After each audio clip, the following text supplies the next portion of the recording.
Ibu kurang paham nak, kamu jangan terlalu stres mikirin ini. Bu Maryam jelas khawatir. Moza terdiam, maunya tidak memikirkan apapun, namun sebagai manusia biasa pasti kepikiran jika namanya disangkut pautkan dengan hal tidak menyenangkan. Aku tahu maksud ibu, tapi Moza tidak mau meninggalkan apapun di sini. Jika Moza nanti pergi, kuharap urusanku di sini juga sudah selesai. Moza memikirkan statusnya yang mengambang. Lebih baik ia mengakhiri dengan jelas agar nantinya tidak menjadi ganjalan lagi di kemudian hari. Lakukan, ibu akan mendukungmu. Apa yang ibu punya akan ibu berikan padamu. Seharusnya ini tidak memberatkan, apalagi menyulitkan. Bukankah pihak Linggah tidak menginginkan pernikahan ini ataupun bayi anak ini nantinya? Moza akan melayangkan gugatan perceraian saja, Bu, kata Moza. Di tengah obrolan, toh sekarang atau besok sama saja mereka akan berpisah. Baik Linggah dan juga Moza menginginkan perpisahan itu. Jadi mungkin saatnya sekarang perempuan itu mengambil keputusan. Apa wanita hamil bisa menggugat perceraian? Bu Maryam ragu. Dia hanya orang awam yang tidak paham ilmu agama. Setahuku boleh, Bu, dan aku sepertinya harus berkonsultasi masalah ini dengan Bu Nyai biar nanti tidak salah jalan, ucap Moza ragu. Tak mudah baginya pergi begitu saja tanpa menyelesaikan kegentingan di tengah huru-hara. Semuanya akan merepotkan dirinya nanti di masa yang akan datang. Terikat tanpa status hubungan yang jelas itu lebih menyakitkan. Terlebih dirinya masih harus disangkut pautkan dengan banyak hal. Moza tidak ingin jika pergi nanti meninggalkan banyak perkara yang bahkan belum selesai sama sekali. Bu Maryam paham benar apa yang dipikirkan Moza. Melepaskan bukan hanya masalah pergi terus menghilang, karena sekarang dalam posisi status istri orang. Suka tidak suka, mau tidak mau, pengakuan itu tetap ada dan harus diperjelas agar tidak menjadi bumerang di kemudian hari.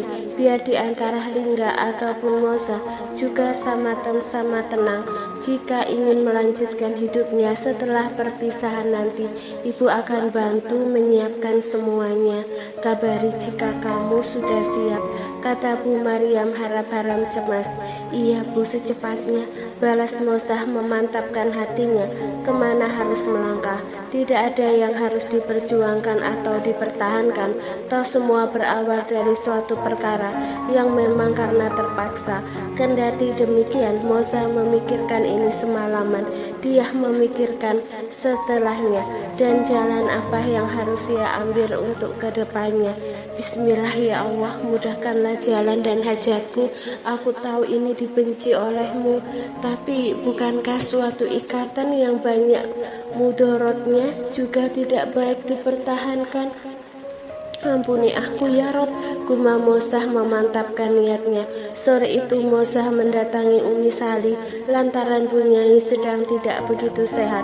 Bu Nyai di kamarnya saja membuat Moza merasa tak enak untuk berbagi keluh kesahnya dengan beliau. Jadi Moza sengaja main-main ke rumah istri dan dari Ustadz yang akan tak lain adalah budenya sendiri. Sebenarnya Moza kurang nyaman mengutarakan ini semua, tetapi meminta pendapat guru ngajinya akan lebih luas dan tentu saja paham masalah agama. Assalamualaikum Umi Sali, Pak Ustadz ada, sapa Moza memberanikan diri, menebalkan muka demi sebuah harapan yang lebih baik, berharap mendapat pencerahan mengenai masalahnya sebaik-baiknya. Waalaikumsalam Moza, mau ketemu dengan suami saya? Tanya Umi Sali menghentikan aktivitasnya. Beliau tinggal di rumah mewah yang tidak begitu jauh dari pesantren. Sama Umi juga, kata perempuan itu menunduk galau. Iya boleh, ayo masuk. Umi Sali mempersilahkan santrinya untuk masuk ke dalam. Moza langsung disambut dengan ramah, tak lupa disuguhi minuman hangat dan jamuan. Duduk dulu Mas Aka, belum pulang dari kampus, mungkin sebentar lagi ada hal penting, tanya Umi. Tanya Umi Salih membuka obrolan. Benar Umi, Moza harus menanyakan hal itu langsung pada Ustadz Aka yang paham agama. Memangnya hal penting apa, Za? Tanya Umi Salih cukup penasaran. Sebenarnya saya malu Umi, tapi ini membuat hatiku tidak tenang. Takut salah langkah dan nantinya akan menambah jalanku terjal. Katakan saja kalau kami bisa, pasti kami bantu, ucap Umi Salih siap mendengarkan. Apakah wanita hamil itu boleh bercerai Umi? Tanya Moza untuk lebih yakinnya. Siapa yang mau bercerai? Moza mau pisah sama suami? Tanya Umi Salih cukup kaget. Perempuan itu mengangguk dengan kegalauan luar biasa. Ada rasa takut dan juga bingung. Namun keputusan ini tentu lebih baik daripada harus menghilang dan kabur begitu saja. Dia juga perlu melanjutkan hidup tanpa bayang-bayang statusnya yang menggantung tidak jelas. Setahu saya boleh, tapi untuk lebih jelasnya biar nanti tunggu Pak Aka saja yang lebih tahu dan paham, ujar Umi Salih menjawab sebagaimana tahu saja. Tak berselang lama mobil Ustadz Aka memasuki pekarangan rumahnya. Umi Salih terlihat langsung beranjak dari tempat duduk dan menyambut suaminya pulang yang masuk dari pintu samping. Tanpa sadar hati Moza ikut menghangat melihat pasutri harmonis budenya. Sejuk sekali dipandang rumah tangga yang seperti itu. Mungkin Moza tidak akan menemukannya dalam rumah tangga dirinya. Sakit? Tentu saja tidak, karena dia memang tidak mengharapkan apapun dari pernikahannya. Hanya saja dia kadang merasa iri terhadap pria-pria di luar sana yang begitu memuliakan istrinya. Mas, ada Moza ingin mendengarkan tausiah darimu. Dia sudah menunggumu dari tadi.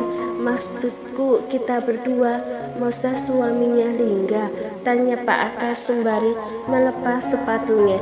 Iya Mas, anaknya Ril. Emangnya ada Lingga yang lainnya? Aku ganti baju dulu, kamu temani dulu dek, ujar Ustadz Akah langsung menuju kamarnya. Sementara Salih kembali menemui Moza yang masih duduk manis menunggu di ruang tamu. Zah, maaf ya menunggu lama. Sebentar Pak Akanya sebentar lagi kesini. Moza yang minta maaf Umi meminta waktunya. Ustadz Akah keluar mengambil duduk di dekat istrinya, segaris lurus dengan istri dari keponakannya itu. Moza ada yang mau disampaikan? Tanya Ustadz Akah santai dengan nada ramah, layaknya keluarga. Memang masih cukup dekat kalau diruntut. Iya Pak Ustadz, mohon maaf jika sudah mengganggu waktunya. Moza hanya ingin menanyakan perihal masalah Moza, ucap perempuan itu tertunduk canggung. Mas, Moza itu mau cerai, dia mau mengajukan gugatan, sedang hamil apa boleh? Umi Salih mewakili perkataan Moza. Ustadz Akah nampak tenang sebelum memberikan penjelasan pada perempuan di depannya. Sebenarnya tidak ada larangan bagi seorang perempuan menggugat cerai dengan alasan yang dibenarkan syariat. Bahkan bercerai saat sedang hamil pun boleh kalau memang untuk menimbang masalah yang kuat, kata Ustadz Akah jelas. Namun tentu saja harus jelas sebab musababnya. Yang tahu itu Moza sendiri, sambung pria itu mengembalikan lagi pada pihak terkait. Sebaliknya jika seorang perempuan menggugat tapi tidak ada alasan apapun yang dibenarkan, terlebih suami bertanggung jawab dan melakukan kewajibannya sebagaimana mestinya, maka haram bagi perempuan itu mencium bau surga. Jelasnya cukup gamblang. Perceraian itu suatu hal yang dibenci Allah, tapi tidak dilarang. Apalagi kalau di dalam rumah tangga sudah jelas di antara suami istri tidak memenuhi atau melanggar syariat, maka itu boleh dan sah biarpun sedang hamil. Nanti masa idahnya setelah bayi itu lahir. Moza mencerna perkataan demi perkataan Ustadz Aka. Dia menimbang lagi dari segala aspek yang terjadi pada rumah tangganya. Bagi Moza tidak ada aspek yang membuat dirinya harus bertahan lebih lama lagi. Bukankah setiap manusia berhak menemukan pilihan hidup untuk keterteraman jiwanya? lebih lanjut antara dirinya dan suami terus-menerus terjadi perselisihan serta pertengkaran. Tidak ada harapan akan hidup rukun dalam rumah tangga. Ia ingin menyelesaikan secara baik-baik dengan damai agar nantinya bisa melangkah lebih lapang dan tentunya tidak menyulitkan untuk kehidupan kedepannya. Sementara Mosa dengan rencananya linggah lebih dalam merenungi dari sebuah masalah yang terus beruntun padanya, seakan tidak pernah habisnya. Siapa orang yang dengan tega mengambil keuntungan dengan sengaja memviralkan masalah dirinya? Apa untungnya bagi orang itu? Pria itu duduk di bibir ranjang dengan kepala berdenyut. Tangan kanannya memijit pelipisnya sendiri. Marah, tentu saja ia kesal dan ingin marah sejadi-jadinya. Kenapa nasib baik tidak berpihak padanya di saat celah itu sudah terbuka? Apakah orang-orang yang ia sayangi satu persatu akan meninggalkan dirinya? Buah dari ketidakjujuran menimbun masalah dan sikap tak peduli yang ia anggap enteng dengan seseorang yang bahkan pantas diratukan untuk perempuan yang tengah hamil dari benihnya. Sayang, semua itu Lingga anggap sebagai angin lalu tanpa sebuah pengorbanan. Sepertinya karma tengah mengiringi dirinya, hingga kedua orang tuanya pun seakan pasrah dengan keadaan dirinya. Lingga terdiam dalam luka, bingung harus melakukan apa dan memulai dari mana. Komunikasi dengan Mosa pun tak ada satupun yang dibalas. Ia seperti berjalan satu arah tanpa sapaan dan salam. Aku tahu kamu marah, tapi kita juga harus menemukan solusinya, Mas. Lingga pasti mikir udah sejauh ini. Itu suara Mama Alicia yang tengah membujuk Pak Rey untuk tetap ikut turun tangan menengahi masalah mereka. Biar bagaimanapun sejelek apapun kelakuan putranya, Lingga tetap anaknya yang Bu Alicia sayangi. Hatinya sakit saat hidup putranya hancur begini.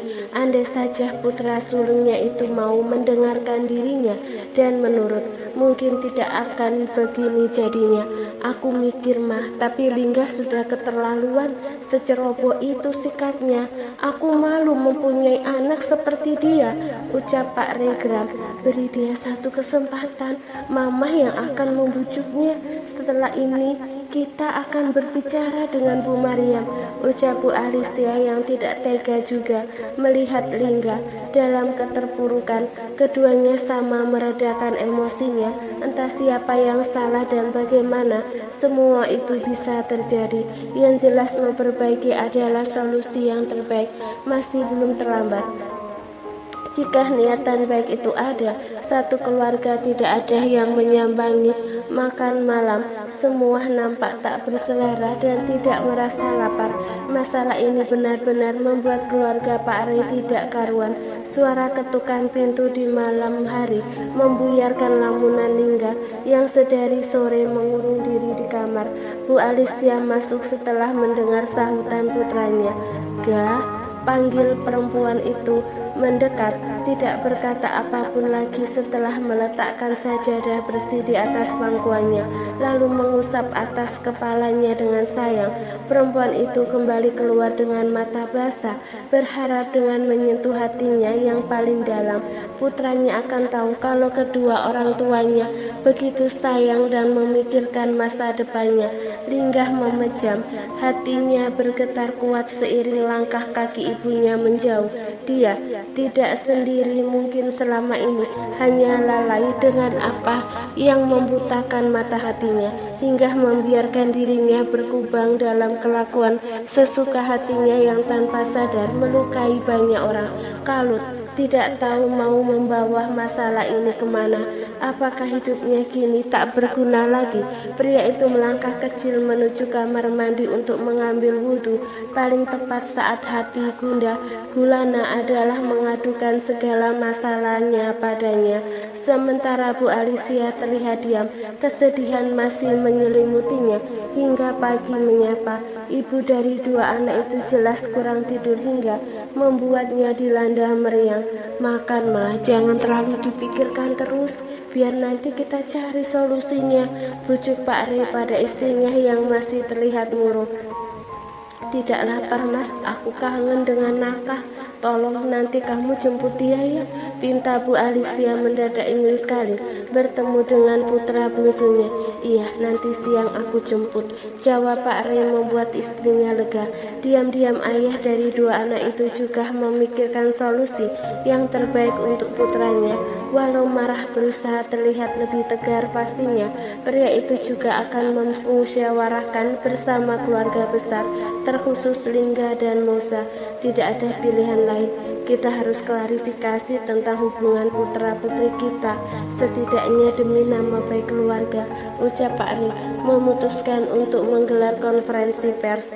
Mama ngikut aja mas, yang penting gonjang-ganjing di luar sana bisa meredah, jawab Bu Alicia jelas kepikiran. Pak Rey lebih dulu menemui Lingga di kamarnya sebelum menjemput Naka. Dia harus memberikan pilihan salah satu dan mencarikan solusinya, biarpun marah dan kesal. Benar kata istrinya, Lingga juga putranya yang perlu diarahkan dan dirangkul ketika keliru. Maafkan Papa Ga, Papa terlalu kecewa padamu. Nanti biar kalian bicara bersama, mau dibawa kemana hubungan kalian. Jangan seperti ini terus, kasihan istrimu yang sedang hamil, rawan stres karena banyak tekanan. Kalau memang masih ingin memperbaiki, silahkan perbaiki. Kalau memang terlalu berat, lepaskan daripada terus menyakiti, kata Pak Rey penuh nasihat. Lingga tidak menjawab. Dia dalam kegundahan yang luar biasa, namun mendadak seperti terganjal dan tidak ingin semua hancur begitu saja. Siang itu Pak Rey langsung meluncur ke pesantren menjemput Naka dan juga Mosa sekaligus. Satu keluarga harus duduk bersama agar semuanya menjadi jelas. Maaf Pak, kenapa Mosa harus ikut pulang? Tanya perempuan itu segan. Selalu begitu dihadapkan dengan bapak mertuanya yang baik hati itu. Iya, nanti kamu akan tahu alasan kami menjemputmu. Nanti boleh balik lagi ke pondok kan? Tanya Mosa merasa lebih nyaman di tempat sekarang. Iya, senyaman kamu saja nak. Sekarang ada banyak hal yang harus dibicarakan, ujar Pak Rey bijak. Tidak ingin berlarut-larut dalam sebuah masalah membuat Pak Rey harus segera bertindak sebelum gosip tak sedap di luar sana meluap bagai bola liar, makin merembet kemana-mana. Satu keluarga dipertemukan di ruang keluarga. Bu Alicia, Pak Rey, Naka, Bu Maryam, serta Mosa dan Lingga sebagai lakon utama dalam topik yang akan dibahas. Kami tidak akan memaksa kalian. Baik Lingga dan Mosa, kalian tentu tahu berita di luar sana terlanjur viral. Satu-satunya cara menyelamatkannya adalah dengan memberikan klarifikasi tentang hubungan kalian, ucap Pak Rey membuka obrolan. Kami hanya ingin memastikan dari pihak Lingga ataupun Mosa, apakah hubungan kalian akan diperbaiki atau dengan keputusan yang lain. Pak Rey menatap putra dan menantunya secara bergantian. Lingga tertunduk galau, sementara Mosa menunduk mengumpulkan keberanian untuk mengutarakan isi hatinya. Bagaimana Lingga? Mosa, tanya pria itu lagi. Lingga, terserah papa saja. Kalau baiknya begitu, Lingga mau, jawab pria itu ingin memperbaiki diri. Walaupun saat ini hatinya belum begitu yakin, tapi ia juga merasa ragu untuk melepaskan ikatan itu. Entahlah, hatinya mulai gelisah dan resah sepanjang perenungan semalaman. Sebagaimana dengan Mosa, perempuan itu memilih jari jemarinya resah sebelum akhirnya mengutarakan isi hatinya dengan yakin. Maaf, tapi Mosa tidak bisa. Aku ingin bercerai, katanya membuat semua orang di ruangan itu menatapnya tak percaya.